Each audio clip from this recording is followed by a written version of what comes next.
Bonjour, bonjour et bienvenue dans cette nouvelle interview.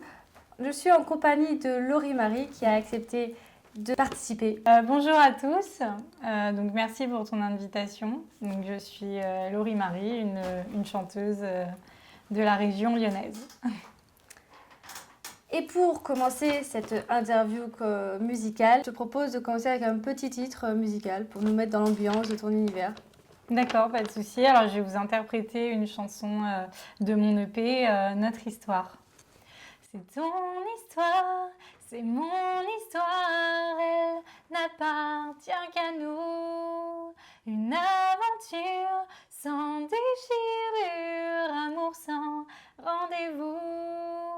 C'est notre histoire, si belle histoire, sans billet de retour. Une passion sans déraison, une simple histoire d'amour. Merci. De rien. Alors, qu'est-ce qui t'a donné envie de faire ce métier? J'ai commencé depuis que je suis petite. J'ai commencé à chanter depuis que j'ai 5-6 ans.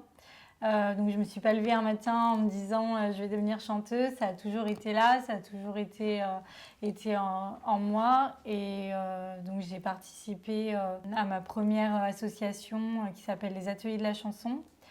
Qui était vers chez moi. J'étais au collège, donc j'ai fait beaucoup de premières parties d'artistes et beaucoup de concerts avec eux, donc notamment Lara Fabian, Grégoire, la tournée de Claude Barzotti. Et après, plus j'ai évolué et plus j'ai voulu monter mon propre projet. D'accord. Et est-ce qu'il y a une personne ou une situation qui t'a donné ce déclic?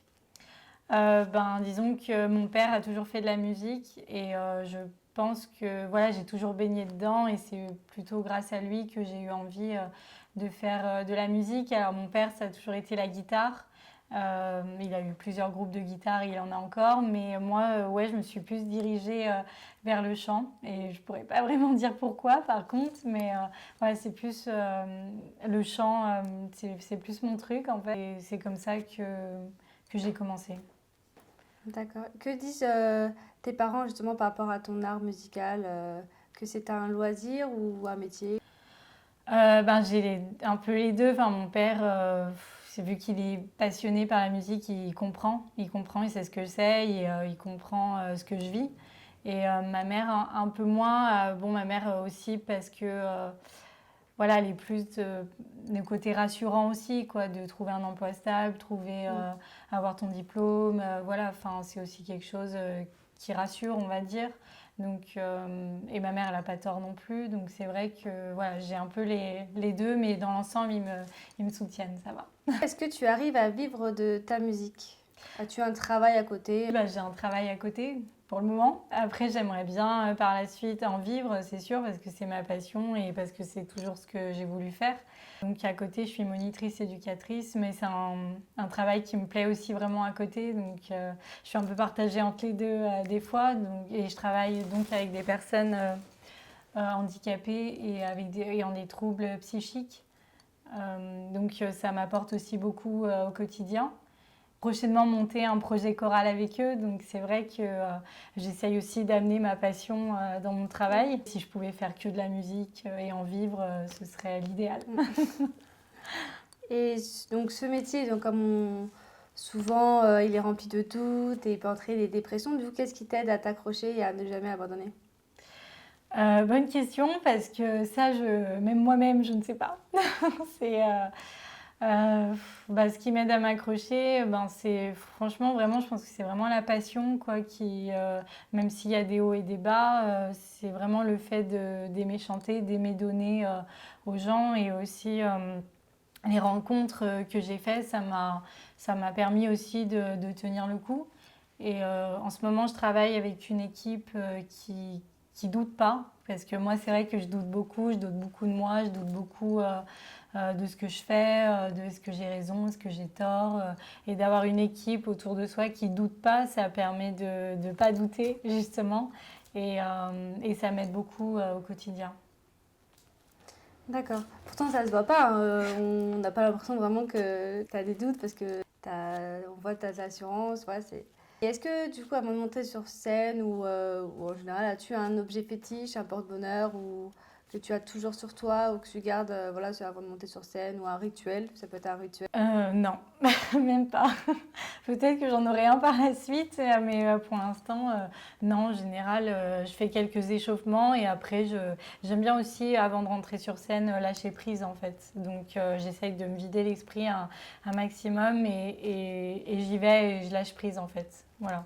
Et Mm. je pense à rien, je pense juste à la scène et j'y vais quoi. Parce que lâcher prise, quel conseil tu donnerais à une jeune chanteuse ou quelqu'un qui, pour l'aider à lâcher prise, par exemple? Ben, déjà pour moi, c'est pas évident non plus, mais ce serait plus essayer de vider son esprit au maximum et de vivre l'instant présent. Voilà, de se concentrer sur l'objectif, de vivre l'instant présent, d'être concentré là-dessus et de se lancer en fait. Parce que le plus dur, c'est de se lancer finalement, mais une fois qu'on est sur scène, ben, ça tout va bien parce qu'on est déjà lancé de toute façon. Est-ce que tu as un artiste qui t'a épaulé ou marqué comme, enfin, on va dire comme un modèle? Ben moi, le modèle que j'ai, c'est Mathieu Chédid. C'est M, je suis fan de lui, que j'ai 10 ans.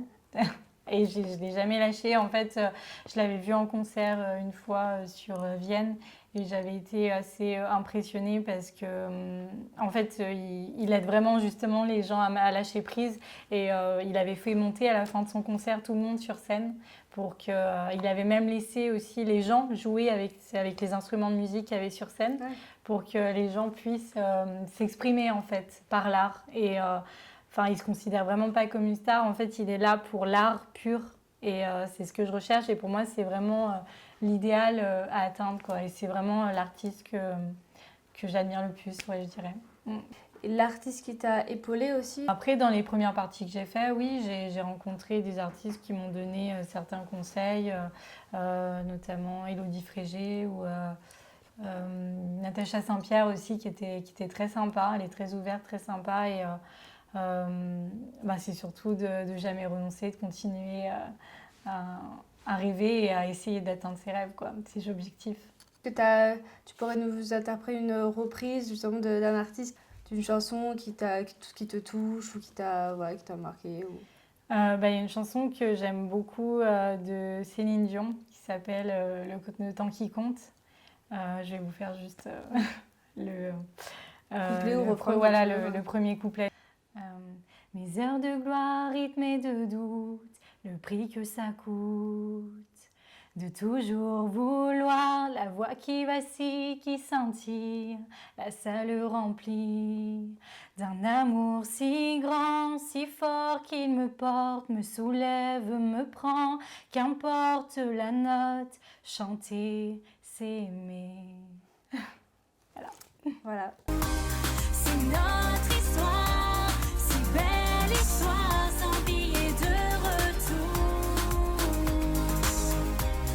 Une passion sans déraison, une simple histoire d'amour. Donc, comment as-tu commencé ton parcours?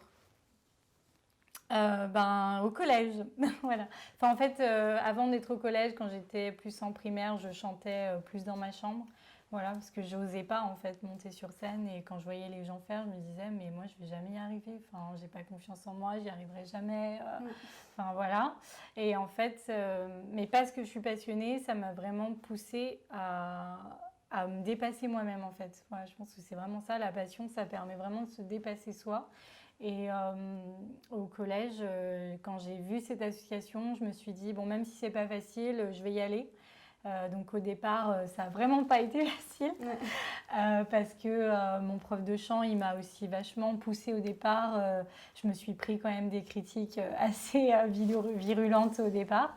Mais ça a été vraiment pour mon bien parce que ça a vraiment permis de me dépasser. Sinon, j'aurais pas pu arriver là où j'en suis aujourd'hui, je pense. Après, ben, j'ai continué avec l'école sur Paris, avec mon projet qui est arrivé ensuite. Une école, tu l'as cité tout à l'heure, c'est la question qui allait suivre après.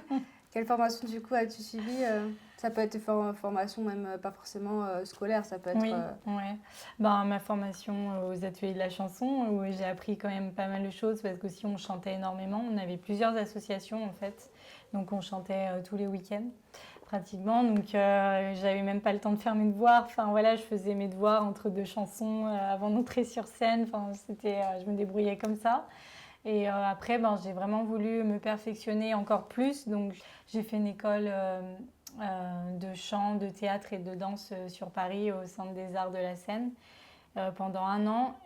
Parce qu'en même temps, j'étais en train de lancer mon projet artistique. Et puis après, j'ai continué dans cette lancée-là jusqu'à aujourd'hui. Et à quel âge tu as commencé tes premières scènes? Ben, je sais pas, parce qu'en primaire, j'ai fait du théâtre, donc je sais pas si ça compte. Aussi. Ouais, si, tu vois. Ouais, donc j'avais, j'étais en CM2, donc j'avais 10 ans par là. Ah, d'accord. Voilà. Et puis après, ouais, j'étais en 4e, 3e quand j'ai commencé à chanter. Ma première scène en tant que chanteuse, c'était un concours de chant en plus. As-tu reçu du coup des récompenses suite à des festivals ou des concours? Bah en fait, j'ai fait plusieurs concours de chant, donc 1 ou 2 où j'étais arrivée 2e. Donc en général, c'est une médaille ou après un cadeau à être enregistré en studio. Parce qu'en fait, je suis pas ultra fan non plus des concours de chant, donc j'en ai quand même pas fait beaucoup. Après, ça a déjà fait 2, c'est déjà pas mal. Enfin, Oui. c'est pas mal. Après, le concours que j'aimais bien, c'est quand on partait dans le sud faire les voix de la chance avec Pierre Billon. Je ne sais pas si tu vois qui c'est. Avec l'association Les Ateliers de la Chanson, on partait dans le sud là-bas, donc j'aimais bien faire ce concours parce que c'était au bord de la mer. Plus pour l'environnement, en ça fait. faisait, oui. Ça faisait les vacances aussi. Et une fois, ouais, j'avais été sélectionnée et j'étais arrivée 2e. J'avais été sélectionnée pour chanter sur la grande scène le soir. Ouais. J'étais arrivée 2e et du coup, mais après j'avais pas gagné, mais voilà, c'est un concours que j'aimais bien faire, on va dire, pour le cadre, ouais, surtout. Album, un contrat digne des plus grands majors, sauf que mon image me causait du tort. Est-ce que tu écris tes propres textes ou tu es en coécriture? Pour l'EP, c'est-à-dire mon album 5 titres, j'ai choisi des textes de mon ancienne prof de chant qui s'appelait Claire, qui était aussi aux ateliers de la chanson. Donc elle écrit beaucoup et elle fait des textes que j'aime beaucoup, que j'avais déjà chanté quand j'avais été aux ateliers. Donc j'ai pris ces textes-là pour mon EP, Notre Histoire notamment, la chanson que j'ai chantée au départ. Et après, sinon, les 2 autres chansons que j'ai, donc En parler et Envie d'une autre vie, ça a été composé et écrit par un autre compositeur. Mais par contre, pour les chansons qui vont arriver, c'est plus moi qui suis dans l'écriture. D'accord. Est-ce que tu joues d'un instrument? Non. Et Tu aimerais jouer de quel instrument, par exemple? J'aimerais bien jouer du piano, de la guitare. J'aime bien le piano, mais il faudrait un jour que je m'y mette sérieusement. Mais c'est vrai que comme j'ai beaucoup fait de choses, principalement avec la voix, et que ça me convient aussi, parce que la voix c'est quand même un instrument aussi, mine de rien, même s'il ne se voit pas, c'est quand même un instrument qu'il faut travailler aussi. C'est quand même un travail. Oui, parce que tu joues déjà d'un instrument, tu joues la voix. Oui. La voix, c'est l'instrument. C'est ça. Que j'ai jamais ressenti spécialement le besoin ou l'envie finalement de jouer d'un instrument. Mais c'est le temps qui me manque pour l'instant, mais j'aimerais bien m'y être un jour, pourquoi pas. Donc quel rôle au théâtre et au cinéma aimerais-tu faire que tu n'as pas, que tu n'as pas fait, que tu n'as pas pu faire jusqu'à maintenant, si tu as parmi les pièces que tu as jouées quand tu es... Moi après j'aime bien tout ce qui est policier en général. J'aimerais bien jouer dans une pièce d'Agatha Christie parce que je suis fan d'Agatha Christie aussi, donc voilà, ou comme quand les épisodes qui passaient à la télé, les petits meurtres d'Agatha Christie, ça j'aime beaucoup. J'aimerais bien jouer là-dedans, ou si j'avais l'occasion, ou plus tard, ouais, ou dans dans quelque chose de policier en tout cas. J'aime bien. Avec le thriller, le suspense. Quelles sont tes inspirations musicales? Moi, j'écoute de tout en fait. En général, je me nourris de tout. J'écoute énormément de choses. Donc, j'adore Marilyn Manson, par exemple, qui est assez gothique. Ça peut aller comme à Natacha Saint-Pierre, donc c'est c'est l'opposé. Hein. Mais après, j'aime beaucoup mes influences. J'aime beaucoup Vita, Chaim aussi. Chaim, je l'écoute depuis longtemps. J'aime beaucoup ce qu'elle fait. Britney aussi. Enfin, Christina Aguilera, que j'ai vue en concert il n'y a pas longtemps, d'ailleurs, c'était très bien. T'inspires pour tes chansons Ouais, aussi. Est-ce que tu peux nous refaire une petite démo musicale voilà. D'une compo Ouais, d'une compo. Ouais, d'une compo. Je vais vous faire En parler. C'était le deuxième single de l'EP, juste ce couplet. Regarde la fille que je suis devenue. Au début, tes remarques étaient les bienvenues. Au fil du temps, notre relation distendue. As-tu déjà pensé que tes paroles étaient trop crues? Tu me parlais stratégie de com, mais à chaque embrouille, il fallait passer la gomme. Tu disais toujours que j'en faisais des tonnes. N'as-tu pas entendu la cloche qui sonne? Voilà, on a envie d'en avoir plus, mais vous pouvez voir ces clips. Ça donne envie d'aller voir la suite. Quel thème souhaiterais-tu aborder dans tes prochaines chansons? J'aimerais bien aborder le thème de la différence. Voilà, c'est un thème qui me tient à cœur. Et puis après aussi des thèmes dans les histoires d'amour.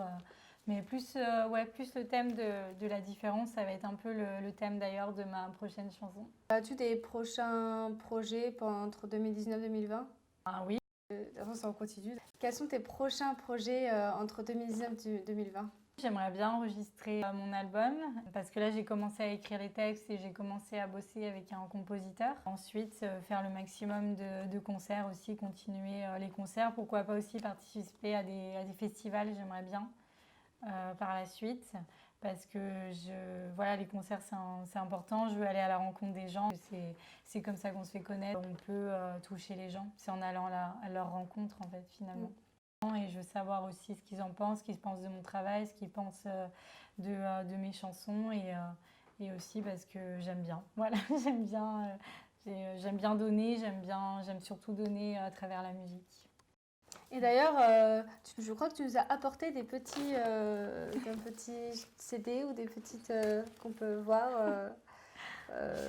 Oui, voilà, c'est l'EP Notre Histoire que j'ai apporté, donc avec les 5 titres. Et le t-shirt. Le t-shirt aussi. C'est avec une phrase de Si tu veux y croire, de la chanson Si tu veux y croire. Voilà. Le bonheur n'est pas si loin. Voilà. Et là, vous pouvez vous procurer. Principalement à mes concerts. Après, sinon, l'album est sur toutes les plateformes de téléchargement. Ouais. La peine de parler, tout manteau dans l'entrée, tes clés sur le sofa, tes caresses, tes baisers, tu me prends dans tes bras. C'est ton histoire, c'est mon histoire, elle n'appartient qu'à nous. Une aventure sans déchirure, amour sans rendez-vous. C'est notre histoire, si belle histoire, sans billet de retour. Bah, quels sont tes 3 mots d'ordre, tes 3 mots qui caractérisent ton métier, on va dire. Enfin, ton métier. Ton art. La passion, déjà. La détermination aussi. Et être quand même assez optimiste, on va dire, principalement l'envie d'avancer, l'envie d'évoluer. Voilà, mais surtout aussi la détermination, parce que si je ne l'avais pas, je pense que j'aurais déjà abandonné, on va dire. Et où te vois-tu dans 3 ou 5 ans? Je ne sais pas. Bonne question. Je m'occupe déjà d'aujourd'hui, c'est déjà pas mal. Après, j'espère avoir avancé le maximum dans mon projet. Voilà, surtout, j'espère avoir fait l'album d'ici là, des concerts aussi. J'espère avoir évolué le plus possible. Qu'est-ce qui te fait peur? Les serpents. Après, ce qui me fait peur, c'est... Je sais pas, je suis un peu partagée entre les deux. Le fait de pas pouvoir atteindre les objectifs que je me suis fixés. Mais en même temps, je me dis, parce que je me mets quand même la pression, mais en même temps, j'essaye de pas trop me la mettre parce que je me dis, bon, j'essaye quand même de faire le maximum et au moins après, j'aurai pas de regrets si j'y arrive pas. Mais oui, ce serait plus le fait de pas atteindre les objectifs en fait. Et que penses-tu justement de la vieillesse? Ben que Dissertation, vous avez 3 heures. que c'est vrai que pour une chanteuse, normalement, il faut pas être vieille. Enfin, on dit que plus t'es jeune, mieux c'est en fait. Mais je trouve que, avec l'expérience que j'ai aujourd'hui, je trouve que c'est faux parce que je fais des choses aujourd'hui que j'aurais pas pu faire quand j'avais 18 ans parce que j'ai aussi la maturité pour y faire aujourd'hui en fait et l'expérience aussi pour y faire aujourd'hui.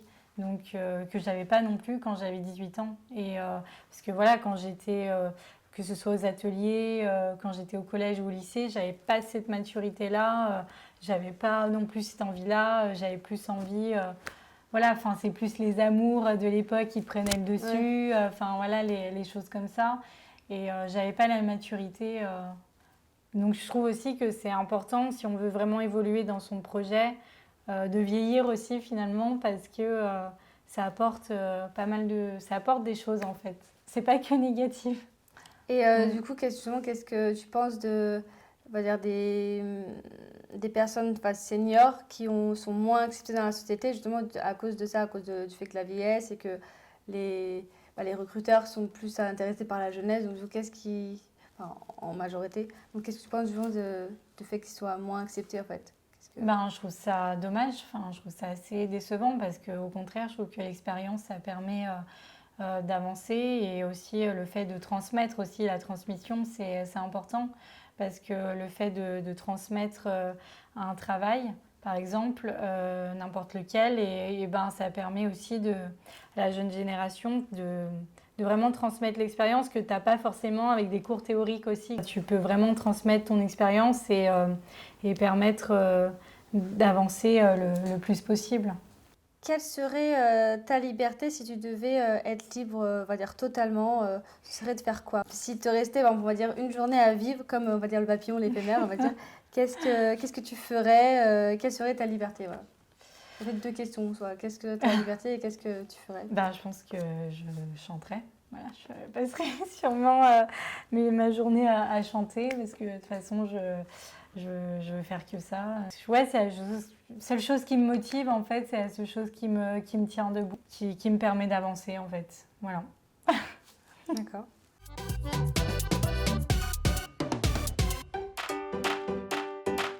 Donc on va passer au pouvoir des couleurs, c'est le quiz des couleurs, c'est un petit truc que j'ai rajouté. Je te pose des questions, tu réponds avec la couleur qui correspond à la réponse. Voilà, D'accord, je vais essayer. Si je te dis ton légume préféré, tu réponds par la couleur de ton légume préféré en fait. D'accord, ok. Donc une question simple déjà, quelle est ta couleur préférée? Ben, le violet. C'est d'ailleurs pour ça qu'on le retrouve sur le t-shirt Voilà. et sur mon épée. Ça ne va pas du tout, mais ton fruit préféré? Rose. Enfin, ouais, un peu comme la couleur de ton t-shirt. Rose fuchsia, Ouais. ouais, rose. Ouais. Ton légume préféré? Vert. Ta saison préférée, le bleu, on va dire hiver, orange ou jaune, on va dire été et vert, printemps. Donc du coup, ta saison préférée? Orange ou jaune, forcément. Plutôt ski ou plage? Ben, plage, mais j'aime beaucoup le ski aussi. Mais, Alors ski, plage, du coup, par couleur, tu vois, ski bleu, on va dire, bleu, c'est plutôt un peu froid et plage, plutôt un peu chaud. Ski ou plage? Jaune, ouais. Donc, voilà, c'était la fin de l'interview. Merci d'avoir suivi cette interview. Vous pouvez retrouver sur les différents réseaux qui sont en description. Suivre Laurie Marie, l'association Maëlys aussi. Oui, truc important pour soutenir le travail, surtout. Et je vais un truc que je voulais dire. De mettre un petit pouce bleu, de mettre un commentaire, voilà. Ben, en tout cas, merci à toi pour ton invitation. Ça m'a fait très plaisir parce que j'aime bien faire partager mon expérience de toute façon parce que je trouve que c'est important aussi. Et oui, donc si vous voulez aussi me suivre, je suis sur les réseaux, mes clips sont sur les réseaux, donc c'est Laurie Marie et merci beaucoup. Voilà. Salut. Bye.